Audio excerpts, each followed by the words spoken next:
법 세액공제 및 세액 감면 강의를 맡게 된 김선명 세무사입니다. 반갑습니다. 일단 제 소개는 책자에도 있는데요. 1억은 이렇게 됩니다. 1억은 더 많은데, 그냥 간단하게 적어봤고요.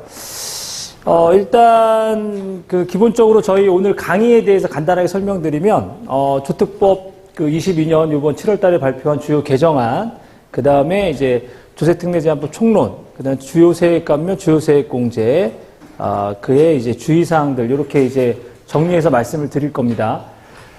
자, 근데 이제 저희가 시간이 4시간이어서 지금 교재를 보시면 제가 이제 만든 자료는 거의 200페이지가 넘어가는데, 이거는 제가 지금 4시간 강의 동안 다 말씀드릴 수 있는 건 아니고, 일단은 저도 고민을 했습니다. 그러니까 4시간 분량의 그냥 PPT만 갖고 할까?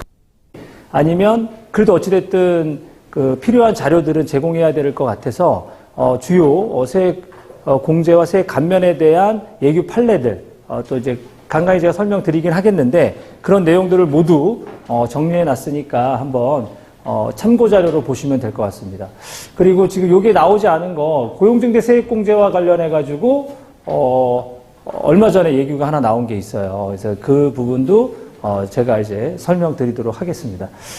일단, 여기 분들께서는 대부분 이제 세무사님들이신데, 왜 컨설팅, 이 강의를 듣게 되시는 이유는 저도 충분히 공감합니다. 어떻게 보면은, 우리가 고객에 대해서 가장 이제 저도 똑같거든요. 그러니까 기본적으로 우리가 수익 창출은 기장료 조정료겠죠. 그러나 이제 요즘 이제 고객분들의 어떤 니즈가 상당히 이제 많이 다양화되고 그만큼 또 요구되는 것들이 많아서 궁극적으로는 이제 컨설팅으로 가셔야 되는데, 이때 이 컨설팅에 있어서 가장 또 어떻게 보면은 즉각적인 어떤 우리 수익 창출이 될 수 있는 건 아마 이 세액공제와 관련한 게 아닌가. 특히 조특법은 여러분들 아시겠지만 상당히 많아요. 상당히 많고 여러분들이 그거를 다 알고 있다라는 것도 솔직히 정말 쉽지 않고요. 그 다음에 너무나 다양한 것들이 있기 때문에 자기 업체, 자기 고객들한테 어떤 게 적용될 수 있는지 이런 것들은 여러분들이 그 고객에 대한 상황을 관심 갖고 보고서 찾아보셔야 된다는 얘기입니다. 그래서 어떻게 보면은 이 조세특례제한법에 어떠한 내용들이 있는지를 좀 찾아보실 수만 있다면 많은 도움이 되실 거예요. 특히 제가 또 앞전에 좀 미리 설명드리긴 하겠지만, 제가 아마 주되게 설명하는 것들은 창업감면이라든가 그 다음에 사회보험료 세액공제, 고용증대 세액공제, 특히나 이제 고용증대 세액공제 중심으로 설명을 드리겠지만, 보시게 되면 요즘 이제 저도 저희 고객들한테 컨설팅이 들어와요. 보험 설계 하시는 분들이라든가, 소위 중소기업 무슨 컨설팅 협회 해가지고, 그러한 일반적인 영업되시는 분들도 와가지고, 저희 거래처에 컨설팅 해주겠다고 막 하거든요. 요즘 또 새로 뜨는 게 근로소득, 증대세액공제라고 있어가지고, 요즘 인건비가 많이 오르고 있죠. 매년 최저임금이 오르다 보니까, 직원을 유지를 한다면, 직원이 감소되지 않고 유지하거나 더 증가한다면 당연히 근로소득도 직전 연도 대비 증가하는 회사가 대부분일 겁니다. 그렇게 되면 당연히 근로소득 증대에 관련한 세액공제 부분도 건들고 있어요. 영업하시는 분들이. 그렇다면 우리들도 결과적으로는 그 부분을 충분히 고객들한테 설명해주고 해줘야 된다. 어떻게 보면 여러분들 많은 세무사님들, 어떤 세무사님들은 그런 얘기들 하시죠. 어떤 얘기를 하시냐면, 법적으로 영업하는 사람들을 좀 막아줄 수 없느냐. 우리 세무사회가 나서가지고 어떻게 좀 하면 안 되겠느냐. 실질적으로 이 서울권이나 이 수도권 인근, 우리 세무사님들이 또 보험회사나 보험 영업하시는 분들과 이렇게 좀 협업을 맺어가지고 지방 쪽으로 좀, 그쪽의 거래처들을 이렇게 컨택하는 경우가 있어서 그 지역 세무사님들의 불만이 지금 조금 많이 올라오고 있는 상황입니다. 그렇지만 그걸 법적으로 막을 수는 없죠. 자본주의 사회에서. 그렇기 때문에, 어떻게 보면은, 그거를 막을 수 있는 가장 좋은 방법은 저희가 공격적으로 컨설팅을 해주시면 돼요. 근데 여러분들 컨설팅이라고 하는 거는 또 조심하실 필요가 있어요. 잘못 컨설팅을 하게 되면은 그 책임을 또 저희가 물어야 되기 때문에, 그러니까 저는 이제 이 조세특례제한법에 대한 컨설팅도 컨설팅이지만, 해줄 수 있는 세액공제 감면은 적극적으로 해줘야 되는 게 맞다. 검토를 잘 해서. 그래서 우리가, 그런 지식을 갖고서 고객들한테 적극적으로 해줘야 된다. 그러니까 이런 거죠. 얼추 저희가 봐도 이거 금액이 얼마 안 돼요. 예전 같으면 금액이 얼마 안 되면 어땠어요? 괜히 잘못해줬다가, 추징당하면, 나만 욕먹을 게 뻔하니까 아예 안 해주고 넘어갔다라는 거죠. 이제는 그렇게 하시면 안 된다라는 얘기예요. 금액이 조금이라 하더라도, 그 내용을 살펴보고 우리가 계산해 봤더니 이러한 금액이 나오더라. 그렇기 때문에 이 부분에 대해서는 어떻게 받으실 건지, 고객님께 선택을 하셔야 된다. 뭐 이런 것들.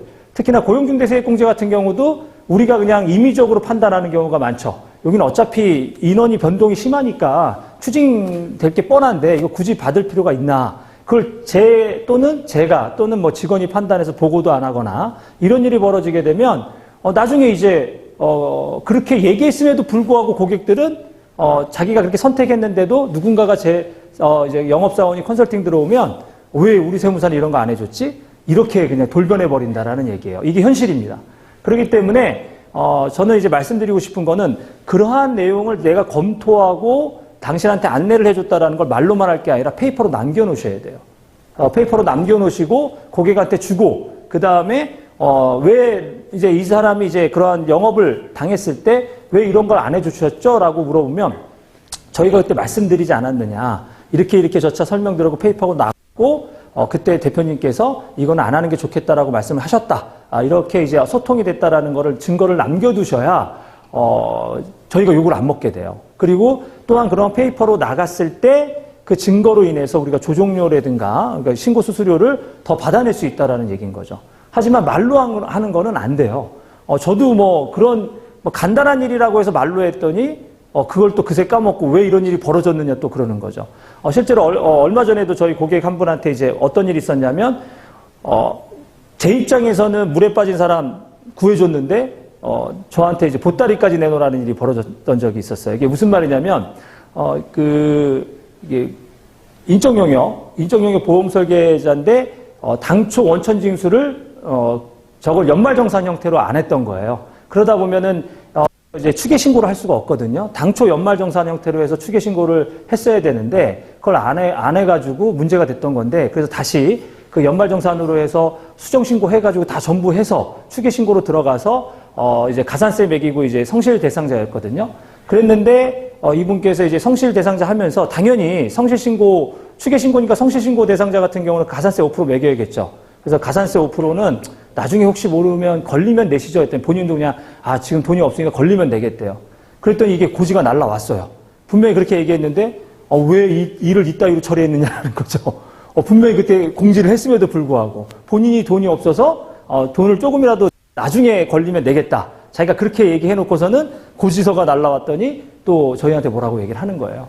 그러니까 그런 부분들. 그렇기 때문에 간단한 거라도 이 페이퍼로 주고 페이퍼로 남겨두시는 게 좋다. 특히나 이러한 세액공제 같은 부분 우리가 그냥 기본적으로 스스로 판단해가지고 금액이 얼마 안 되니 또는 뭐 인원 변동이 많으니 이런 생각이 안 해줬습니다. 이건 안 된다라는 얘기예요. 요즘 같은 세상은.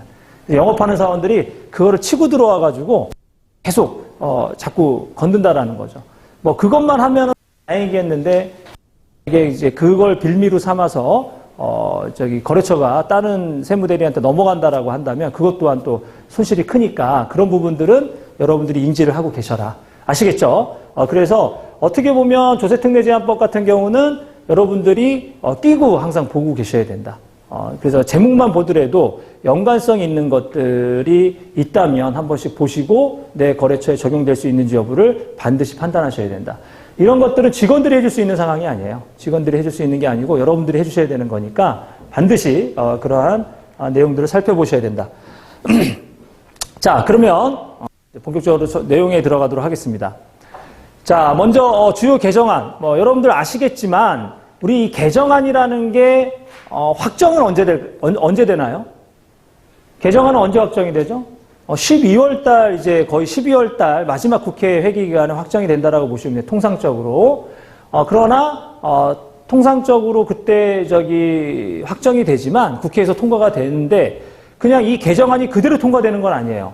국회의원들이 이 하나 살펴보면서 요거 좀 잘못됐다라든가 요건 이렇게 좀 더 해서 더 하자고 하든가 이런 식으로 해서 몇 가지는 변동이 되기 때문에 된 내용.